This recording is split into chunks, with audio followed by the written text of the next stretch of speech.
Breaking news has just rocked the WNBA, and it all started with a single, explosive comment from Fox Sports host Colin Cowherd. In a moment that sent shockwaves through the league, Cowherd declared on national television that if the Indiana Fever trade Caitlin Clark, the entire league could collapse.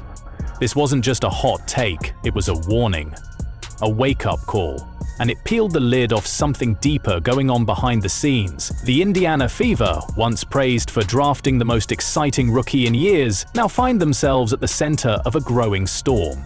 A storm made worse by tensions, drama, and one name in particular: Angel Reese. While Clark continues to draw record-breaking crowds and rack up historic stats, pressure is mounting from inside and outside the locker room. But instead of celebrating Clark's impact, jealousy is rising, and Reese is fanning the flames.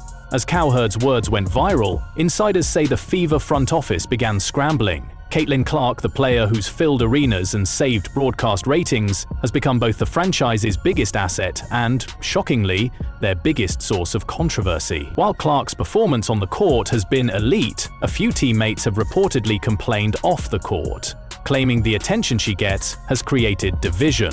Angel Reese, always lurking on social media, took full advantage of this moment. In a series of posts and likes, she fueled anti-Clark narratives, even mocking Indiana's record and suggesting that the team deserved every loss. Then came the now infamous quote where Reese called the Fever mid and hinted Clark might be better off somewhere else. This wasn't just petty, it was calculated. Reese knew exactly what she was doing, and the timing couldn't have been worse. Right after Clark led her team to a last-minute victory, Reese pounced online, throwing shade and smiling through interviews that felt more like performances than sportsmanship. Section 2 of this unraveling story begins with the rising backlash, not just from fans, but from within the league itself. While Angel Reese was busy chasing headlines, Caitlin Clark was doing what she always does: winning games, breaking records, and staying silent. But silence doesn't mean weakness. It means strength. Because the public saw what was happening. Fans noticed how Reese celebrated Clark's mistakes and downplayed her wins. Reporters began digging into the story, and what they found painted an ugly picture of Reese's obsession with undermining her biggest rival. This wasn't just competition, it was sabotage. Every tweet, every side-eye in interviews, every moment she tried to make Clark look small only made Reese look bitter. And now, the consequences are showing. Clark's jersey sales are booming, her games are still the most watched, and Reese? She's falling fast. And she's dragging the Indiana Fever into the chaos with her. Cowherd's warning wasn't just about a trade. It was about a system cracking under pressure. And the more Reese tries to shift the spotlight away from Clark, the brighter it shines on Caitlin's greatness and Reese's collapse. As Caitlin Clark continued to shine on the court, dropping threes and setting records, Reese couldn't hold back any longer. Cameras caught her rolling her eyes during a press conference when asked about Clark's recent performance. Then she posted a cryptic message online that read, "The media always loves the golden girl until she falls," clearly aimed at Clark. But that wasn't all. Reese took to Instagram Live, laughing with friends as they mocked the idea of Clark being the future of the league. In that video, Reese smirked as someone off-camera joked, "She's just a shooter, that's it." Reese didn't correct them. She joined in. The backlash was instant. Fans called it petty, analysts called it disgraceful. Even neutral WNBA players started liking tweets defending Clark, distancing themselves from Reese's antics. But instead of dialing it back, Reese doubled down. In another interview, she said she was tired of people acting like she's the only one who works hard, referring again to Clark. But the numbers don't lie. Clark's on-court stats blow Reese's away. So why the bitterness? Because no matter how much attention Reese grabs, she can't escape Clark's shadow. And now, in Section 4, we dig into the leaked private messages that may have sealed Reese's fate. Just days after her online jabs, screenshots started circulating from a private group chat allegedly linked to Reese. In these messages, Reese reportedly said, "Let her have her little moment. The media will tear her down eventually. They always do. In another line, she wrote, "Caitlin can't handle the pressure, watch her break." These messages matched Reese's known social handles and were confirmed by individuals who were part of the group. The fallout was immediate. What looked like jealousy before now looked like cruelty. These weren't the words of someone competing, they were the words of someone rooting for another woman's downfall. The media jumped on the story, calling it damning, and one outlet ran the headline, "Angel's jealousy caught in black and white." But it wasn't just the media watching, sponsors were watching too, and Caitlin Clark's team wasn't sitting still. They quietly began collecting everything: tweets, interviews, messages, anything that could prove Reese was trying to damage Clark's character. Because now, it wasn't just about sports, it was personal. And Reese, caught in her own web of bitterness, didn't seem to realize just how far she had gone. She thought she was playing a mind game, but now, she's playing with her career. And Caitlin Clark, she's still silent, still focused, still winning. Just weeks earlier, Reese was seen as a breakout marketing star, but now her aggressive behavior and public mockery of Caitlin Clark began to scare off major companies.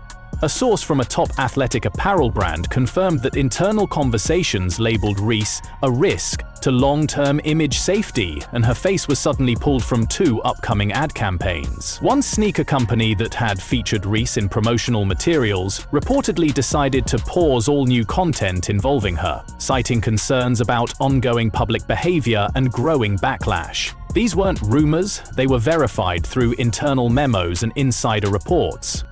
Meanwhile, Caitlin Clark's endorsement deals grew stronger. While Reese mocked, Clark remained silent and focused, and brands noticed.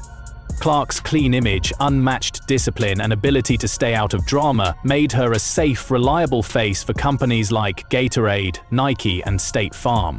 While Reese leaned into the spotlight for all the wrong reasons, Clark earned it. The contrast was undeniable. Reese's public jabs and private messages weren't just childish, they were costly. Every time she tried to humiliate Clark, it chipped away at her own reputation. And now, the damage was visible. PR teams began removing Reese from digital promotions. One commercial was reportedly re-edited to replace her footage with another player. This wasn't just lost money, it was a public unraveling. And while Reese may have tried to play it cool on social media, her silence didn't fool anyone. Behind the scenes, she knew her empire was crumbling. Section 6 goes deeper as Clark's legal team began preparing for something bigger. It wasn't just about hurt feelings anymore. It was about defamation.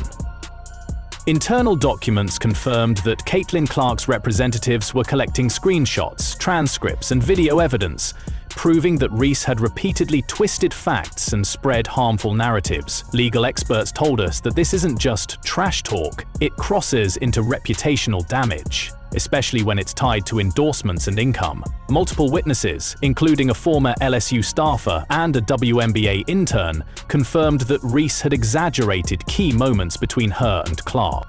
One staffer even said, Reese knew what she was doing. It was all about building her brand, even if it meant tearing Caitlin down. Clark's team didn't respond to the media, but they didn't have to. The evidence spoke for itself.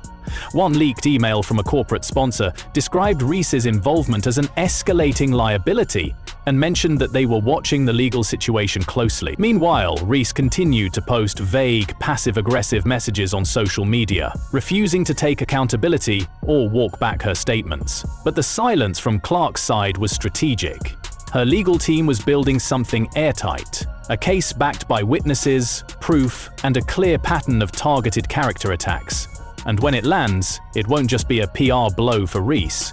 It could shut down what's left of her brand. Caitlin Clark didn't have to clap back. She let the facts and her lawyers do the talking.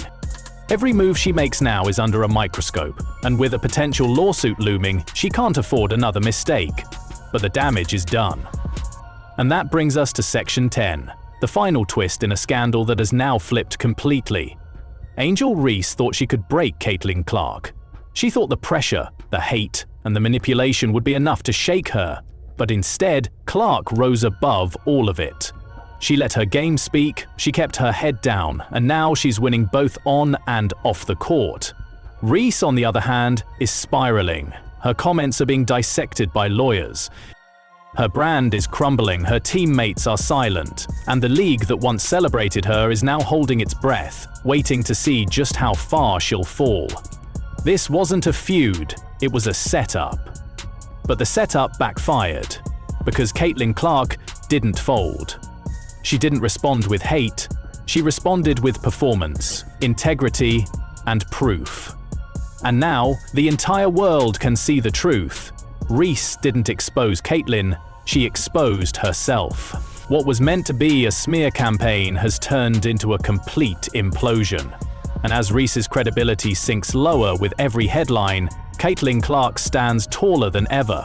Not just as a basketball star, but as a symbol of resilience, discipline, and grace. Angel Reese tried to destroy Caitlin Clark, but in the end, she only destroyed herself.